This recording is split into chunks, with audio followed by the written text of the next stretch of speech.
Hi, welcome back. This is Kimile, and you are listening to Kill with Kimile podcast. Hey, thanks for listening.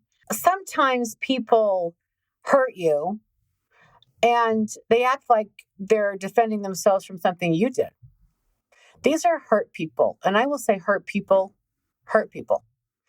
They're upset. They've gone through something. They're not over it. And they're looking for someone to take it out on unconsciously.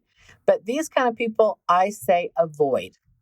Because if you don't, they're going to come after you and they're going to make you pay for whatever pain they haven't been willing to work through. So there is a way to kind of spot these kind of people. They bait you. They feel like they're baiting you. When you're with them, they're critical, they're a little hostile. They seem moody. They're just not present. Or if they are present for the moment, there's a moment they pounce. And it might be when you're, vulnerable or starting to get to know them, or you just have a normal conversation and they just kind of pounce on you or they're critical of you. Critical people, by the way, are usually hiding something. So it's like they want to criticize you, make you look over here so you're not on their scent so that they can get you off their scent. And a lot of times in relationships, this works. If you're defensive and critical, your partner really can't get vulnerable with you. It's like when they say, well, how are you doing? How did you sleep last night? Well, you asked me. That's just stupid. Ask me. That kind of response, that kind of defense mechanism, that kind of rude response indicates you're not telling me something. You're pissed at something. You're upset at something and you're holding it in and you're going to take it out on me. I just asked a simple question. And that's probably happened to many of you listening out there. When this kind of stuff happens, you need to pay attention to what that person's really going through and up to. And a lot of people say, but I didn't deserve that. What did I do to deserve that? I didn't mean to, I wasn't trying to hurt them. Look, don't personalize that. See, the second you start defending yourself, they baited you. They got in, okay? And now you're defending your existence. You have to somehow justify anything you say or do. That's not going to be productive because you defending yourself, or you saying sorry all the time, or are you telling this person, I didn't mean to hurt you. They're hurt because they were hurt before they met you. Okay. And the minute you stop reacting and stop taking their bait or being so apologetic just for breathing, that's when maybe there could be a breakthrough, or they bolt and find someone else to, abuse. If someone feels like somebody's overly reacting for the moment or the situation, that's probably accurate. They probably are overreacting because it's triggering them. And what's a trigger? Look, triggers are powerful and triggers are a good window into what's really going on with somebody. I always say triggers are your brain saying this situation reminds me of the bad stuff in the past that happened before, and I am not okay with that. You're not okay with the past. But if someone accidentally bumps into that trigger and it seems like or looks like they're betraying you or going to hurt you or they're going to abandon you, like whatever someone in the past did to you, and you overreact for the moment by yelling, screaming, flipping out, accusing, attacking, that's something you're reacting to in your brain. You're over here, it's like your eyes are closed. Someone hit B5 in your head and you're reenacting something inside of you. Now, the wisdom in a relationship is not to take that bait, not to jump in. And now it's enmeshed. And if that person's screaming and yelling, and you're this and you're that, no, I'm not. So if you start defending yourself like that, again, they hooked you. They got in. It's not about you. When a person is overreacting in the moment, they are not present. They're in their unconscious mind and they are going through their trauma in their past. You don't know that. If you don't recognize that, you could, take it personal. And I'm not saying this is easy, guys, but if you take it personal, you try and defend yourself, you try and educate them, show them, prove to them that that's not you. You're not doing anything wrong. Of course you're not. You just hit B5. And maybe you are doing something wrong. I shouldn't say that. Maybe you are. However, if this seems to be a routine pattern and you're dealing with an upset person, do not let them, I say, roller coaster you. Okay. So if they roller coaster you, you are going to feel like you are going crazy. You just feel gaslit all the time. It's because that person isn't even talking to you. They're talking to that person in the past that offended them, hurt them, wounded them, betrayed them.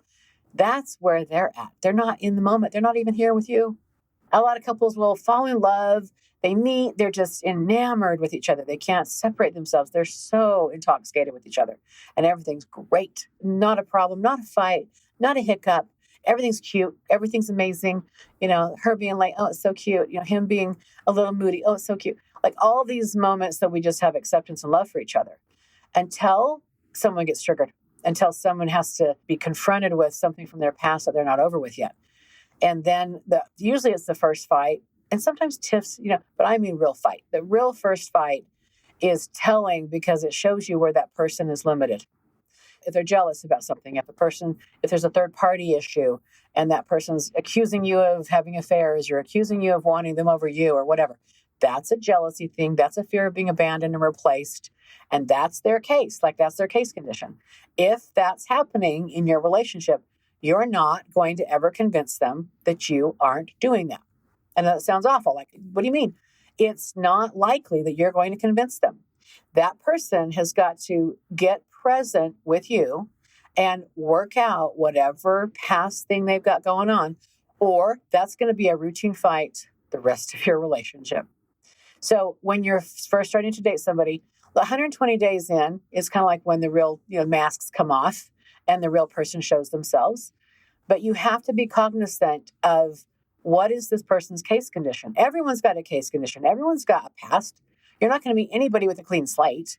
Even children have a past. So the trust issues are there. Everyone's got trust issues. That's just facts. And I'm not saying that some people haven't worked through them. And if they've worked through them, you'll know it because they will be accountable. They're not going to play the blame game, or they're not going to flip out and overreact for a situation. They won't bolt and run or abandon you. They will be in communication with you. And they may be a little heightened emotionally, but they know it. They know it's their issue and they're working through it. And thanks for being patient. It will be a radically different experience because you'll feel like you're dealing with an accountable person. And that's really the healthy version. Everyone's going to have pain. Everyone's going to have triggers. But if they blame it on you or anybody else, or still blaming something from their past, that'll be you next. Look, if you've got a woman, and this is typical for women, I'm not saying men don't do this, but women mostly do this. Every guy is an a-hole, okay? And men do this too. All my exes are crazy. When I hear this, it's like, okay, so I always think, well, how did you get him to do that, right? So it may not be true, but I always think if all your exes are crazy, then you must have been part of that somehow because you're the common denominator. All my ex-men betray me. You're the common denominator. They always leave me. Well, again, something's going on with you with that too. But until you stop, telling the story and living as a victim, and you want to process through that to see what your part is, what you missed, what you stepped over, then you're not going to get free of that. That pattern is going to continue until you process it and figure out what part you played in that too. So it isn't about being wrong. It's just about seeing that you're helping load the gun, so to speak, and that you're helping that process happen. Look, when people go through crazy times and major betrayals, or they had red flags, they will admit that. They knew it. They stepped over that. They didn't want to, they didn't want to stop the love and stop the good feeling. They're high. Look, love makes you high. It really does. It is a drug. Love is a drug. And in the first 120 days, that you're going to feel love bombed. You're going to be high, and it's a great experience. But after that, it's not sustainable to have that high feeling. There has to be a routine. There's got to be a way of living together, reciprocity, give and take. There's got to be some sort of getting in a normal routine with each other. And you can still be in love with each other, but the drunk high sensation isn't going to last like that. Wish it did, but it just, I don't know, it never has. And it can come back. I'm not saying you can't have moments of euphoria together and, loving that you're still together. And then you have real life together too. But if you're dealing with your own upsets and you are the one finding yourself over drinking or overeating or, trying to stuff this pain down, or you're flipping out and you're flipping out on some awareness level, but you just can't help yourself. You just go a little batshit cray. Then that's something for you to look at is what is it that you're triggered by? That trigger is telling. And we don't want to run from our triggers. The triggers are really the window into, what happened to you. That's your pain. It's demonstrating itself. That's coming out. I also think that if you're in a safe relationship, a lot of times you're able to help each other heal. Because if that person that you're triggered by or whatever happens, you're triggered, they hit that button and then they're great with you. They're patient, they're loving, they're kind. You are able to kind of process through that trigger and understand, okay, this is now, that was then. what happened then, and I'm upset about that, and I need to grieve that and talk about that. And if your partner can be like, tell me all about that, I want to hear, and they don't engage. See, that's the secret. If you engage, you're not going to be able to have perspective. You're not going to be able to be present and help that person recover from their pain. And I think when you're in love with somebody, that deep, abiding love, everything's out. I mean, all your emotions are going to be able to, be surfaced if you're in love with that person. If people have been abandoned, though, I'll tell you something, love is terrifying. It's absolutely terrifying. I've witnessed some people have literally the perfect person in their life. They love them. They're solid. They're stable. They would do anything for them. They genuinely just want them to know that they're safe and they want to be trusted. But these people, they can't bring themselves to really bond with that safe partner, because the second they let down their guard, drop the weapons, so to speak, they're at risk. They're at risk because the last time they felt this way, the last time they had, love like this, solid love, something bad happened. So it's almost like in the mind, it's like that, don't touch that stove again, that hot sensation. And so you will never let yourself touch that stove again. It's the same thing if you've been that abandoned and that hurt and betrayed by love in the past. It is nearly impossible to let yourself fully trust that this person in the present time is not going to hurt you. And that's a lot of where I think people come in for some work with me is they sabotage. They're sabotaging their connection. They're sabotaging the trust. They're testing, and it can get really nasty when you're testing your partner, because they'll ghost. They won't show up. They'll no show. They won't be available. They'll leave town and not make phone calls. I mean, they just do things to see how you can handle this. Do you love me now? Do you love me now? It's amazing for me to watch some of the crap that people do. They'll cheat. They'll get drunk. They'll leave messes. They just do things to kind of get under that partner's skin. And they were never like this before, maybe, but they're doing it honestly to test that person to see if they really do love them, which is so painful. And the one that's sitting there loving you, waiting, being patient, trying to be that one for you, it's crushing. It's devastating. And they can only stay so long, unless you quit doing that. But then there might be, okay, I'll quit. I'll give it up. I know you love me. Okay, you've proven it. Well, now they're traumatized. And so then they got to do that work on themselves. So I just will say that maybe figure out if you're relationship ready before you get in a relationship with someone great, because you may not be able to handle that great love. And that's something we all crave, is someone who's going to be there, ride or die, and love us forever.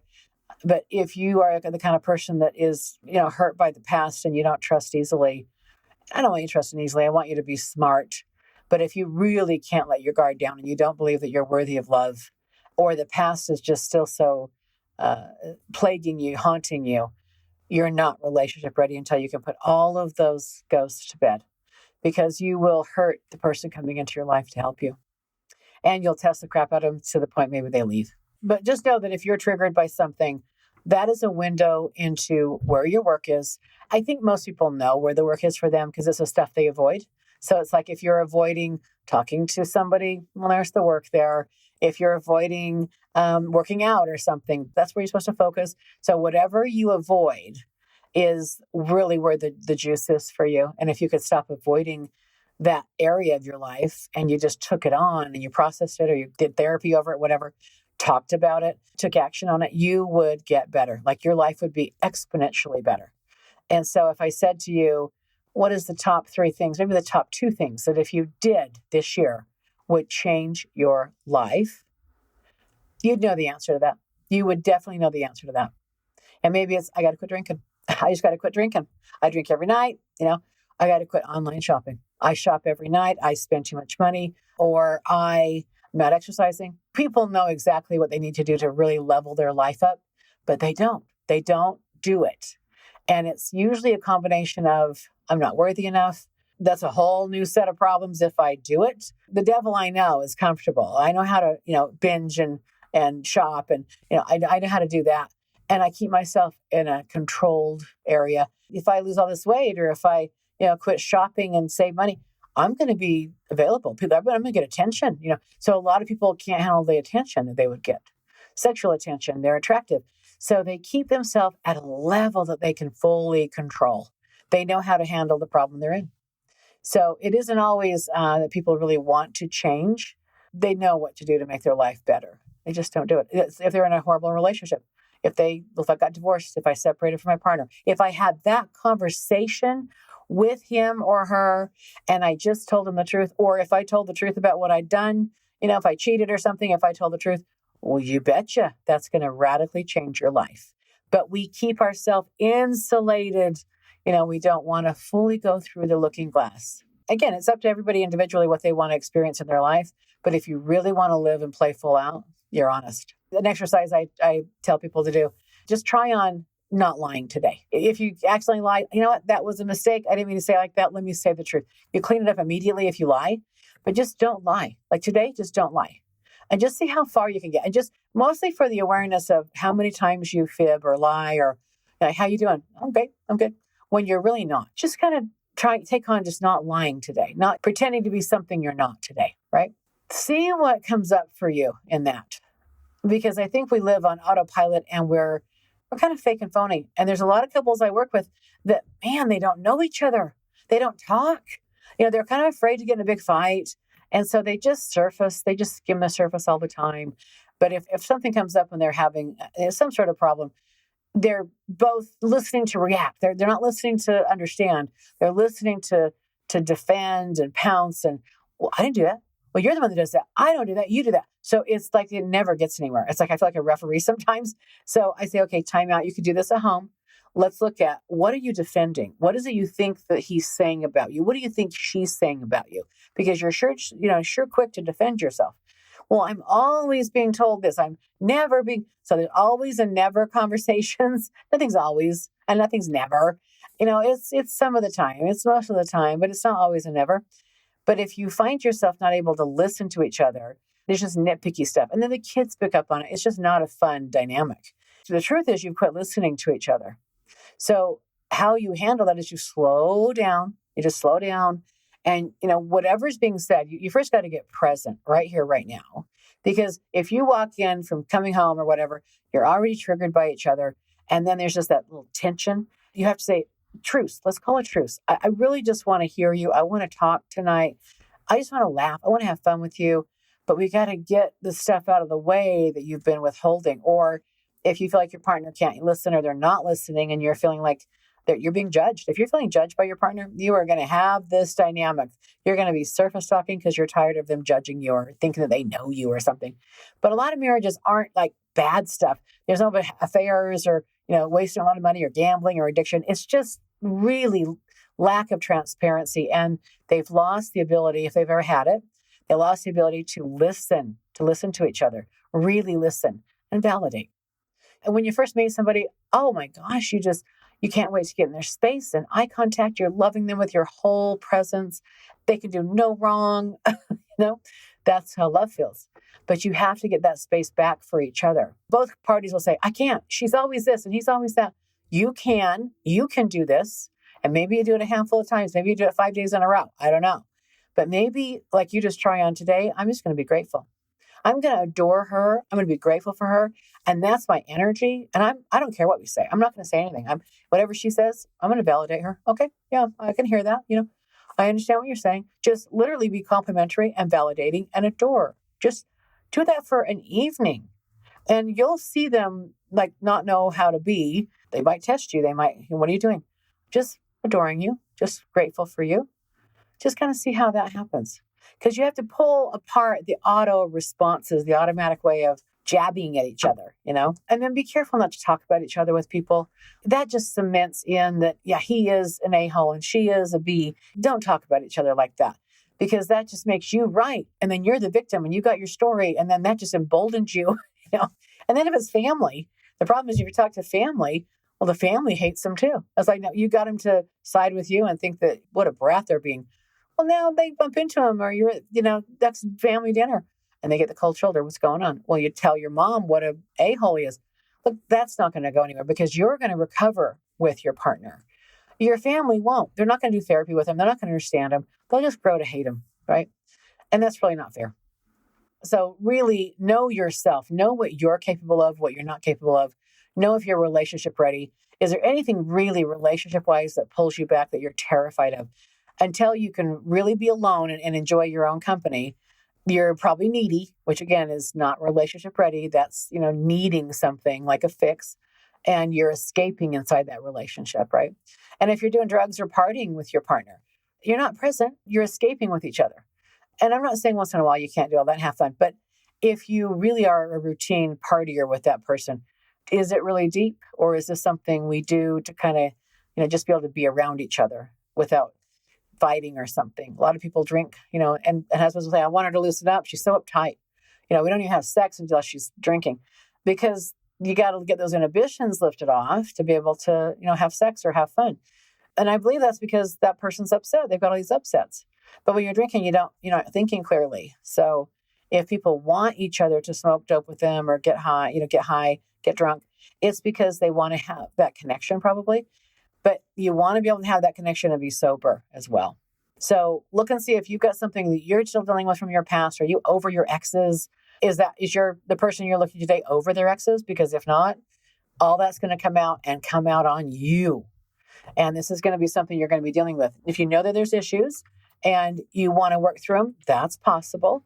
If you can be present in their time of upset and when they get triggered and they're overreacting, you have to be able to hold your ground, slow down, listen, be present, and help them work through it.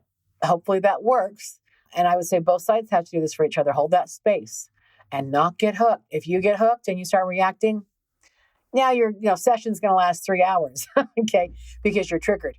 And when two triggered people are together, oh, Lord, it's a nightmare until that person's calmed down. It's like trying to rationalize with a drunk. If you're triggered, there's just no way to rationalize until that person can be recreated, listened to, validated, inquired, what's going on? What happened? What are you feeling? Talk me through it. I want to listen. I care. I love you. I want to be here for you. Like when you're there for that person, you can maybe walk them off the ledge. And that's got to be something that is, it sticks, meaning that they don't have every day the sky is falling kind of moment. Because nobody in a partnership can sustain that. That's a job for you. But if your partner goes through this, you can help them get present, and then vice versa. But you want to be able to work this stuff out with each other. And if you can, you'll probably have a great relationship. If you can't, come see me. I'd love to help you all out. So you can find me at healwithkimile.com. That's HEAL with KIMILE.com. And you can schedule with me. I do couples. I love working with couples. It's one of my favorite things to do. Thanks for listening and have a great day. Talk to you soon. Bye now.